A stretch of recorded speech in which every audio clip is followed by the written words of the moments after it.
बिस्मिल्लाहिर्रहमानिर्रहीम। अस्सलाम वालेकुम नाज़रीन, ये वीडियो उन लोगों के लिए बहुत ज़्यादा मुफीद होने वाली है जो लोग अपनी शॉप के ऊपर स्कैनर का यूज़ करते हैं या अपने ऑफिस में स्कैनर का यूज़ करते हैं और उस स्कैनर जो है वो पुराने ज़माने का है, यानी ओल्ड वर्जन है और उसमें जो है ना कुछ जो नए फंक्शंस आते हैं नए स्कैनर्स के अंदर, या बस औक़ात नया स्कैनर क्यों ना हो लेकिन उसके अंदर कुछ चीज़ ऐसी होती है कि जब आप डॉक्यूमेंट स्कैन करते हैं तो आपको जो है वो चीज़ें ज़रूरत पड़ती है।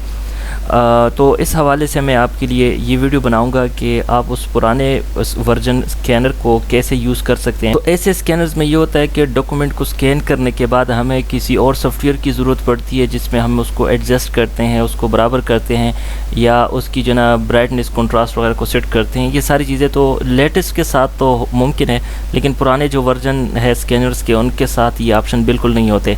तो ऐसे ही एक टूल मुझे मिला बहुत फ़ायदे का, और इसको चूँकि मैं इससे ख़ुद फ़ायदा उठा रहा हूँ, मैंने सोचा कि चले इस हवाले से एक वीडियो बनाई जाए और दूसरे लोगों को भी इससे फ़ायदा हो। तो चले आपको दिखाते हैं। मेरे पास एक बहुत पुराना स्कैनर है, मैं आपको स्क्रीन पे दिखा रहा हूँ और बहुत पुराना वर्जन है। इसका जो सॉफ्टवेयर है वो भी मुश्किल मिलता है, लेकिन इसके अंदर फंक्शन बिल्कुल नहीं है। लेकिन जब मैंने ये सॉफ्टवेयर इंस्टॉल किया तो इसके थ्रू मेरा काम इंतहाई आसान हो गया। और अब इसके अंदर मैं क्या करता हूँ कि एक अलग अलग स्कैन अगर मैं करना चाहूँ, सबसे पहले तो यहाँ से मैंने प्रोफाइल को सेट कर देना है और एडिट के इस ऑप्शन के ऊपर क्लिक करके यहाँ से मज़ीद सेटिंग कर सकते हैं। जैसे कि इसकी ब्राइटनेस को यहाँ से हम कम ज़्यादा कर सकते हैं, यहाँ से पेज साइज़ सेट कर सकते हैं और यहाँ से हम इसकी रेजोल्यूशन जो है ना वो दे सकते हैं यहाँ से। ठीक हो गया। 320 पे इसको मैं अमूमन रखता होता हूँ। और इसके अलावा जो है इसको ओके करने के बाद यहाँ से अगर आप डायरेक्ट स्कैन करना चाहें तो इस पर क्लिक करें, आप स्कैन करें। लेकिन इसमें मज़े की चीज़ ये है कि आप इसमें बैच स्कैन भी कर सकते हैं, यानी बैक वक़्त कई सारी चीज़ों को आप स्कैन कर सकते हैं। जैसे अब मैं आपको मज़ीद बताऊंगा कि भाई उनको कैसे सेट करना है, उन डॉक्यूमेंट्स को कैसे तरतीब देना है। बड़े मज़े की सेटिंग है इसमें, आपने आपने आगे भी देखना है वीडियो को ताकि कोई चीज़ आपसे मिस ना हो।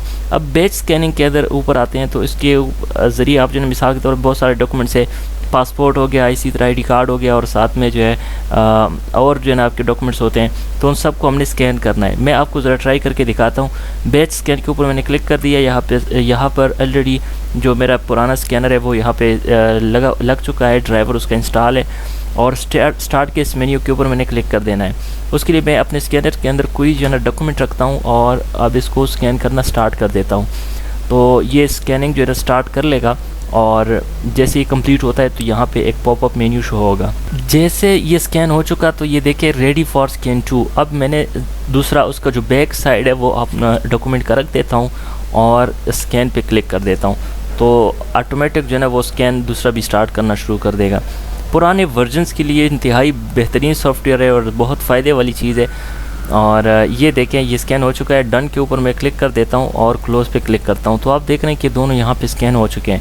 मैं इसको डबल क्लिक करके इसमें अब मज़ीद यहाँ पे आप सेटिंग देख रहे हैं। सबसे पहली चीज़ यहाँ पे आप देख रहे हैं रोटेशन का ऑप्शन है। कस्टम रोटेशन के ऊपर अगर हम क्लिक करते हैं तो इसके थ्रू हम इसको इस डॉक्यूमेंट को रोटेट कर सकते हैं। ठीक हो गया। और ओके करता हूँ। उसके बाद अगला काम हमारा होता है जी क्रॉपिंग का।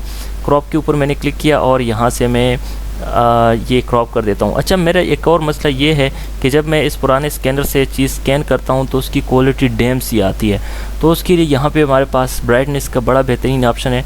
इसके ऊपर जब हम क्लिक करते हैं तो मेरे पास जो इस वक्त यहाँ पे एक सेटिंग काम करी वो है -70 ब्राइटनेस हम देते हैं और कंट्रास्ट जो है वो 200 रखता हूँ। तो इस पर ये बड़ा बेहतरीन रिज़ल्ट देते हैं और इसको ओके कर देता हूँ। तो देखें, एक तो ये सेटिंग हो गई। इसी तरह दूसरे को भी मैं ज़रा सेलेक्ट करके पहले क्रॉप कर देता हूँ। ठीक है, सीधे सीधे इसको क्रॉप कर देता हूँ और ओके करने के बाद मैं इसकी ब्राइटनेस को सेट कर देता हूँ।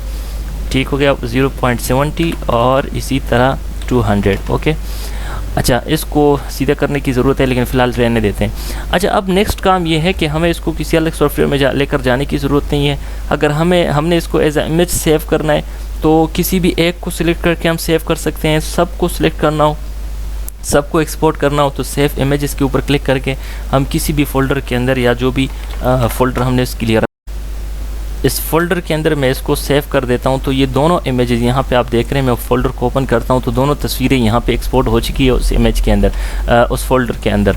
अब अगली बात ये है कि इसका PDF हमने बनाना है, तो PDF के ऊपर मैं क्लिक करूँगा तो इसका जो है एक ही PDF बन जाएगा। ये भी मैं आपको दिखा देता हूँ, यहाँ पे मैं क्लिक करके आपको दिखा देता हूँ। ओपन फोल्डर पे मैंने क्लिक किया तो आप देख रहे हैं कि ये PDF के अंदर जो है ना ये दोनों फाइलें आ चुकी है। अब भी देखें, आप सोच रहे होंगे कि इसमें फ़ायदे वाली चीज़ क्या है। भाई फ़ायदे वाली चीज़ ये है कि हमें किसी कन्वर्टर के अंदर लेकर जाने की ज़रूरत नहीं है। अगर इसमें से किसी एक फ़ाइल को सिर्फ सेपरेट करके हमने PDF बनाना है तो यहाँ पे तीर का निशान है, इसमें सिलेक्टेड पे क्लिक कर देना है और इसको जो है क्या कर देना है, एक्सपोर्ट कर देना है, तो एक्सपोर्ट हो जाएगा। इससे भी और मज़े की चीज़ आपको बताऊं कि ये इंपोर्ट के बटन के ऊपर क्लिक करके हमारे पास अगर ऑलरेडी पहले से कोई PDF बना हुआ है उसके ऊपर आप क्लिक करें तो वो PDF आपका यहाँ पे आ जाएगा इस तरह। उसको कोई कन्वर्ट करने की ज़रूरत नहीं है। उस PDF को आप इस PDF में शामिल करके मज़ीद पेजेस क्रिएट कर सकते हैं। उम्मीद करता हूँ मेरी बात आपको समझ आ रही होगी। और उससे भी मज़े की बात यह है कि यहाँ पे OCR का सेटअप इसके ऊपर अप्लाई हो चुका है। इंग्लिश लैंग्वेज रख के आप इससे ये फ़ायदा उठा सकते हैं कि आपके पास मिसाल के तौर ये जो हमने एक्सपोर्ट किया है इसको मैं ज़रा ओपन करके आपको दिखाता हूँ। ठीक है, गूगल क्रोम के अंदर मैंने इसको ओपन कर देना है ताकि मैं सही तरीके से ये आपको गाइड कर सकूँ। अब ये एक्सपोर्ट हुआ है ना, तो अब ये यहाँ पे आप देख रहे हैं कि ये एडिटेबल है। अब इसको सैम्पल कॉपी करके आप किसी भी जगह पे आप इसको पेस्ट कर सकते हैं। और ये OCR की ये जो इसमें टेक्नोलॉजी इंस्टॉल है इसकी वजह से ये सारा कुछ होता है। साथ में यहाँ पे प्रिंट का ऑप्शन मौजूद है। क्लियर के ऑप्शन के ऊपर क्लिक करके आप इसको कैंसिल कर सकते हैं। इस तरह की मज़ीद टिप्स एंड ट्रिक्स को जानने के लिए आपने हमारे चैनल को लाजमी सब्सक्राइब कर देना है। और ये वीडियो पसंद आई है तो कमेंट में ज़रूर इजहार कीजिएगा। तो मिलते हैं जनाब अगली वीडियो में, तब तक के लिए अल्लाह हाफिज़।